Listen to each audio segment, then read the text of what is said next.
Sumalang sa budget hearing sa Kamara ang revised budget ng Department of Public Works and Highways para sa 2026. Umalma ang ilang kongresista ng tanggalin ang budget para sa flood control project sa kanilang distrito.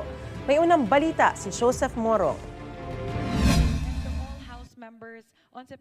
Mula sa orihinal na 881.3 billion pesos, 625.78 billion pesos na lamang ang budget na hinihingi ng Department of Public Works and Highways sa 2026. Tanggalan 252.53 billion pesos na halaga ng mga lokal na flood control projects na gobyerno ang nagpopondo. Ang tinira lamang ay ang 15 billion pesos na halagang sagot ng gobyerno sa mga foreign-assisted flood control project tulad ng Pasig Marikina Rehabilitation Project. May bahagi kasi ng pondo para dyan na inutang sa ibang bansa at obligadong tapusin bukod pa sa mahigpit na binabantayan ng mga nagpautang. Tapusin hanggang muna natin yan, ayusin po natin ang mga ginagawa nating ongoing na flood control all over the country. For 2026, zero muna tayo. Ito na ang pinakamababang budget ng DPWH na isinumite sa Kongreso simula noong taong 2020. Wala munang pondo para sa mga flood control projects hanggat hindi na sosolusyonan ang problema. Pero paano ang mga pagbaha na nangangailangan ng aktual na solusyon? Sabi ni Dizon, may mga flood control projects naman na napondohan noon pang 2024 at ngayong taon. Tanong ni Caloocan 2nd District Representative Edgar Erice, paano ang pondo sa dredging sa kanilang lugar na isa sa mga nasagasaan? Unfair naman po yun. Yun po matagal naghihintay.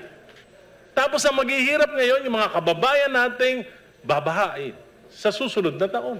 Itutuloy yung palpak, pagkatapos hihinto yung matitino. Ayon kay Cagayan de Oro 2nd District Representative Rufus Rodriguez, natanggal din ang pondo para sa bypass road sa lugar nila. I am appealing to the Secretary. Can you restore this? I think it was looked at as multiple packages. We will find a way to restore this. Umaasa pa rin ang mga kongresista na uubra ang pagbabalik ng pondo kung hindi naman anila para sa flood control. Wala na makapag-singit, sir. Yun ang instructions sa amin. Yun lang kailangan natin bantayan. Kung may babalik man, kung saan man mapunta, kailangan ma-verify na yun talaga yung kailangan. Ang pagtatapyas ng pondo para sa mga flood control project alinsunod sa utos ni Pangulong Bongbong Marcos na i-zero budget ang mga proyekto kontra baha sa 2026. Sa susunod na taon din, target mailabas ang flood control master plan para sa Metro Manila. Magkakaroon din ng master plan for the entire country. Yun po ang plano natin, Mr. Chairman. Marami po sa mga nakita natin ngayong mga proyektong may problema dito sa flood control specifically, mga proyekto po na wala man lang ni plano. Kahit anong detailed engineering design, kahit anong feasibility study, wala man lang po. At ang commitment po at ang gusto pong mangyari ng ating Pangulo ay hindi na po mauulit yan. Itinuro naman ng ilang kongresista ang umano'y small committee sa Bicameral Conference Committee kung saan umano nadagdag ang 289 billion pesos na budget ng DPWH sa 2025. Nang unang dumating daw ang 2025 National Expenditure Program ng DPWH, ito ay nasa 898 billion pesos lamang. Pero sa Kongreso ay bumaba pa ito ng 825 billion pesos.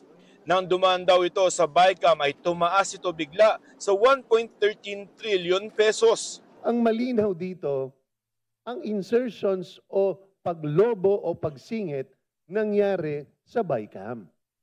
Hindi sa small committee dito sa House of Rep. Bukas ba ang departamento na i-identify kung sino ang sponsor ng bawat amendment dyan? Pwede ba lahat ng pagbabago dyan i-identify at isa publiko? Okay ba kayo doon? Tingin ko po, magandang ideya po yan. Dapat.